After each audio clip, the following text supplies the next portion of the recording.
আসসালামু আলাইকুম। সেটা হচ্ছে কিছু কথা আসলে না বললেই না। আমরা খুব চেষ্টা করতেছি বিজনেসটা রানিং করার জন্য, অনলাইন অফলাইন আপনার শোরুম খোলার জন্য অনেকেই অনেকভাবেই আমরা আসলে চেষ্টা করতেছি। বাট আমি কিছু কিছু না বললেই না, খুব অতি উৎসাহী কিছু মানুষ দেখি যে আসলে মানে এই চেষ্টাটা করলে বা আমরা সব খুলবো এটা শুনলেই তারা হচ্ছে আমরা মানুষের কাতারে পড়ি না, আমরা অমানুষ, টাকাই সব। আপনাদের কি ধারণা যে আমরা খুব প্রিমিয়াম কোয়ালিটির পোস্ট কোয়ালিটির লোকজনের সাথে চলাফেরা করি? আমাদের সাথে যারা থাকে তারা কি খুব পোস্ট কোয়ালিটির মানে ক্যাটাগরির লোক? আরে ভাই, আমরা ঢাকা শহরে ম্যাক্সিমাম হচ্ছে আমাদের যারা, এরা হচ্ছে দিন আনে দিন খায়, দিন শেষে এদেরকে যদি, এরা হচ্ছে ওয়ার্কার শ্রেণী, এদেরকে টাকা না দিই এদের সংসার চলবে না।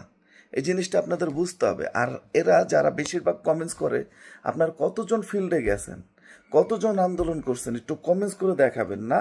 আমার মনে হয় যারা আন্দোলন করছে তারা এই বিভিন্ন পেজে লাইভ চলছে, বিভিন্ন ধরনের কমেন্টস আপনারা করছেন। আপনারা হচ্ছে বসে বসে ঘরে কিন্তু ওই ফেসবুকেই আন্দোলনটা করছেন। বা আপনাদের আত্মীয় স্বজন কতজনের কি হয়েছে একটু জানাবেন তো, খুব জানার ইচ্ছা। কমেন্টস করলে মানে আমরা চেষ্টা করি বা এই সেই।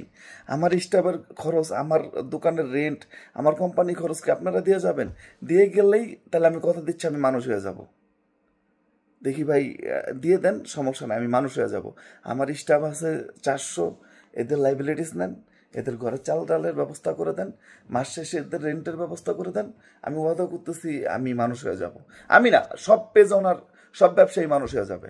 আর আপনারা কত বড় মানুষ দেখি একটু কমেন্টস করবেন ভিডিওর নিচে যে আপনারা অমানুষ 10টা পেজ আলারে বলছেন, 10টা পেজ অনারে বলছেন, বলার পর আপনারা আন্দোলনে ছিলেন বা এই সেই।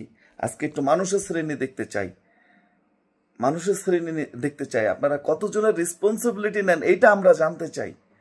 ভাই, প্রতিটা লোক, প্রতিটা ব্যবসায়ী, একজন হোক, 100 জন হোক, 10 জন হোক, একটা রেসপন্সিবিলিটি পালন করে। তার ফ্যামিলি, তার পরিবার, তার এরকম যে নিজে খায় নিজে পরেই চিন্তা করে না, অন্তত তাদের আশেপাশে যারা আছে তাদেরকে নিয়ে তারা চলে। তো অনেক ভাই, অনেক চিন্তা ভাবনা, অনেক কিছু করতে হয়। দিন শেষে ওই আপনার অনেক কথা আসলে না বললেই না। আপনার মনে করেন দিন শেষে এই এই রেসপন্সিবিলিটিটা যারা পালন করে তারাই মানে তারাই হচ্ছে বুঝবে, তারাই বুঝবে যে ঢাকা শহরে থাকতে হলে কতটা কি পরিমাণে স্ট্রাগল করতে হয়। আর যারা ওয়ার্কার শ্রেণী নিয়ে থাকে, মানে যারা শ্রমিক নিয়ে থাকে, তারা জানে যে এর আরো বেশি রেসপন্সিবিলিটি বা দায়িত্বটা কি, তারা বুঝবে। তাদের ঘরে চাল ডাল আপনি কিনে দিবেন না। আমাদের ব্যবসা করে, আমাদের ব্যবসা রানিং করে, চাক্কা ঘুরাইয়া, এগুলোর উসিলায় আমাদের সবকিছু রানিং করতে হবে।